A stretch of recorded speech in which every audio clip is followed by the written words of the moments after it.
Hello, I'm Refashionista Sheri, and I am here to show you how to use what you have to make what you want, because none of us have any money, especially not for silly, frivolous things. And speaking of silly, frivolous things, have you seen the new Apple Pocket? And no, it's not like a lovely new delicious recipe. It is basically something that looks like a sock that you put your phone in, and it costs from $150 to $250. Well, you know me. I'm a refashionista, so I absolutely figured out how to make something incredibly similar for free using what I already had in my house. And not only that, I made 3 different versions for you, and they're all so simple, and they're all using what you have. So you can make these for free. Save your $150, save your $250, and just create these with very, very simple sewing. And if you love what I do here, go ahead and subscribe, because I share new videos every single week. And you know what? Let's get making these 3 fantastic mobile phone bags. To make these 3 totally free mobile phone bags or pockets or freaking socks, whatever the hell you want to call them, all you need is a single sleeve from a sweater, a couple of shoulder pads here, and something to use as a strap. Or you can also use a couple of little doily placemat thingies and something to use for a strap for that. So which one are we going to make first, do you think? Well, you know what? Let's start with this one. I got these placemats at the thrift store, I don't know, a really long time ago, at least a year ago. And I got them because they were only 99 cents for all 4 of them. And once I got them home and got them all unattached from each other, I realized they're not really the same size. So I don't know what I was going to do with them, but I think these 2 are close enough in size that we can make our little mobile phone bag out of these.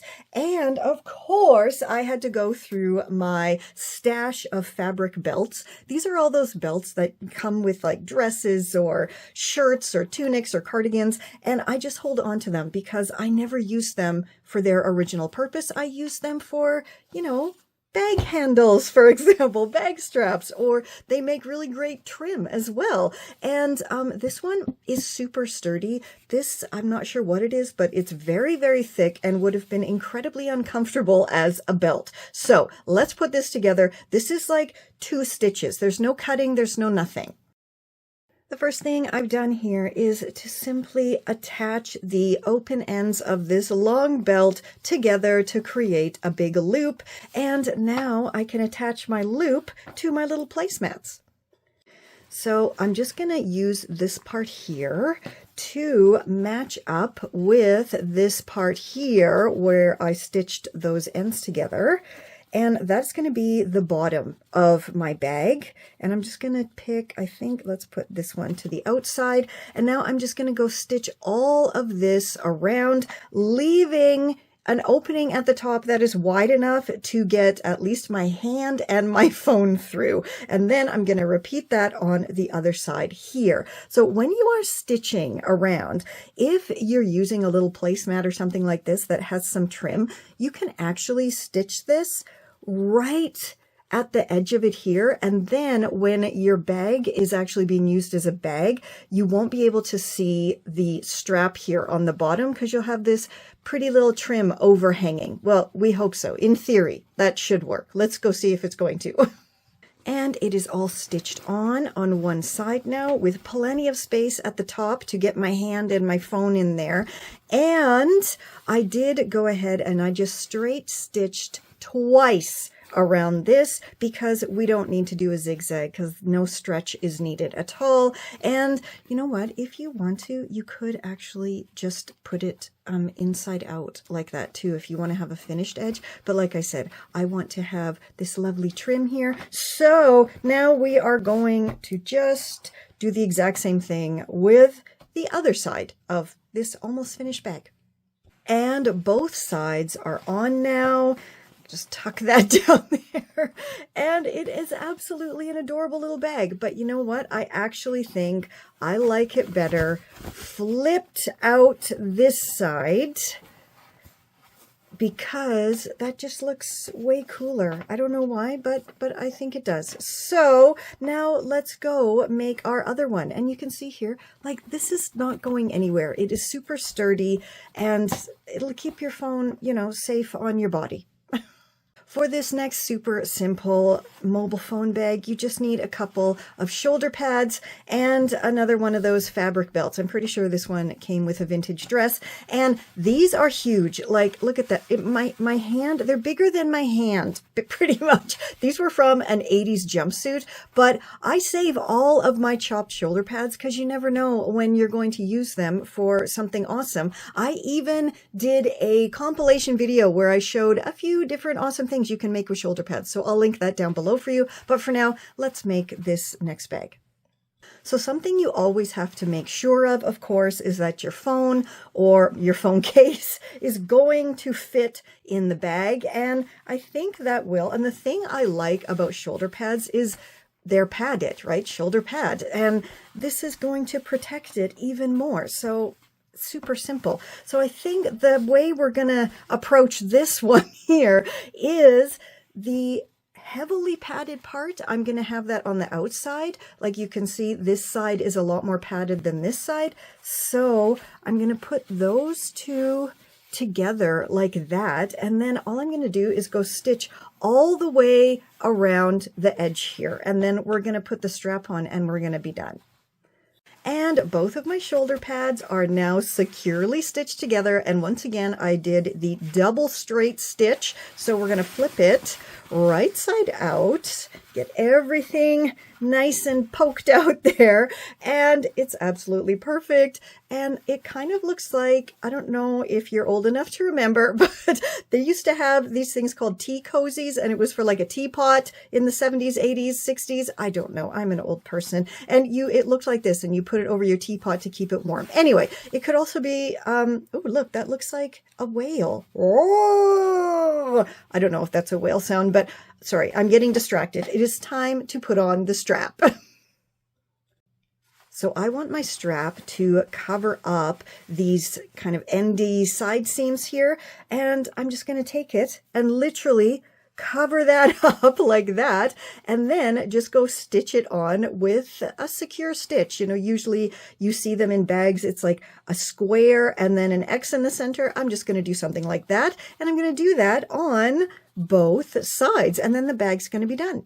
And now this bag is done and very, very sturdy. These straps are not going to go anywhere. And you can see here on the inside, I did do that funky little extra sturdy X there, but it's great. It's sturdy. It's going to absolutely protect my phone. La la, it fits. Perfect. And now we are finally going to make something that looks a little bit closer to those phone socks or pockets or whatever the heck you're going to call it. And all you need is a sweater sleeve. That is all. Just a singular sweater sleeve. So grab a sweatshirt you don't wear or a sweater, or you know what? You could probably make this with like a long sleeved top or button down shirt as well. As long as the sleeve cuff is big enough to hold your phone, it's going to work. So the first thing we're going to do is just cut off one sleeve. That is all. And now we're just going to flip it inside out. And now you're going to make sure that the sleeve seam is on one side. You don't want the seam going down the center of your sleeve. And we're simply going to stitch the open ends together. Both of them. We're going to stitch this closed and we're going to stitch the chopped edge closed too. And both of my ends are all stitched together. And because I don't have a fancy serger, I just have a plain old regular machine, I did 2 straight stitches and a zigzag over top of them. And the reason I put a zigzag is because it allows the knit to have that little bit of stretch that it wants to have naturally. And when I'm pulling my phone in and out of here, it's definitely going to stretch a little bit. Then on the other end, the chopped end, I did the 2 straight stitches, a zigzag, zigzag, and I finished off by chopping off the excess on the edge there with my pinking shears, and that really does help to prevent fraying. So you might be thinking to yourself, Refashionista Sheri, we've stitched together those open ends and it's inside out. How the heck are we going to open it to flip it right side out and make it into a bag? Well, I thought long and hard about that actually, and hopefully my Refashionista brain is correct. So we're going to fold it in half like so, and we're simply going to chop out like a semicircle here to create the bag handle. And then, of course, we need to still have enough space here left at the bottom that is totally closed up to fit our phone. So I have my phone case and I'm going to put it there just so I know exactly what my limit is for chopping this out. And then, you know what I think I'm going to do? I'm going to grab some chalk and just gently mark out the area here. So you can see I did my semicircle just about 5 centimeters below the top part here, which is going to be the shoulder strap area, plus another, let's say 3 or 4 centimeters above where my phone is going to sit. And now all I have to do is chop this out. And when I open it up, oh, look at that. We have basically like a bag strap. And now we can easily flip this right side out. But before I do that, of course, I have to go and hem up these raw chopped edges here, just because I really don't want to have any fraying. So I'm going to do folding around like that, stitch that, then I'm going to double fold it and stitch around there. And I definitely think this is going to stretch to be big enough to go over my shoulder. And you can see here the sides of the strap and the opening of the bag are now totally hemmed up perfectly. The thing that I noticed though while I was stitching was, of course, this top part here needed to be rounded off because I just stitched straight across. So I just did a nice round stitch here again with the straight stitch, zigzag, and of course my trusty pinking shears. And now we can flip it all right side out and see what it's going to look like. And it looks absolutely awesome. When I flipped it right side out though, I did notice that the top kept curling back onto itself. So I just stitched the top edge together here. I don't know if you can see that, but I just went from like here to here, just on that top edge, and it's now extra sturdy. And my phone case, which of course is also purple, is in there. So I know everything is going to fit. And now it's, you know, time to go and put it to the test, I guess. 3 absolutely amazing bags that all fit your phone fabulously, and whatever other little bits and bobs you want to put in there. I love this one, and you would never know this was shoulder pads. It just looks like a really funky padded little bag.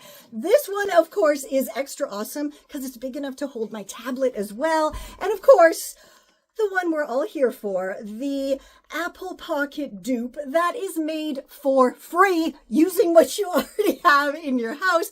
And of course, I had to do mine in purple because my phone case is purple. And here is the proof that you can use what you have to make what you want. I get so frustrated because it's so easy. And if you're not sure how to get started, if you're not sure about sewing or any of that kind of stuff, please do go ahead and join my wardrobe revolution, because in that little course, I literally have opened up my Refashionista brain and put every single thing you could possibly need to get started refashioning or to brush up on your skills. It's all in there. And then once you've gone through the course, you get to have a personal live online call one-to-one with me, where we will go through all of your questions, plus your awesome wardrobe audit, which is of course also included in the course. And it's just fabulous. And you get all of my personalized advice for what you should do. I even put it all together for you and send it off the very next day so you can get started with all of the tips, tricks, and tutorials just for your own wardrobe. Link will be down below for that. And if you're not quite sure about joining my wardrobe revolution, then you can go ahead and join my Refashionista Crew, which only costs 99 cents.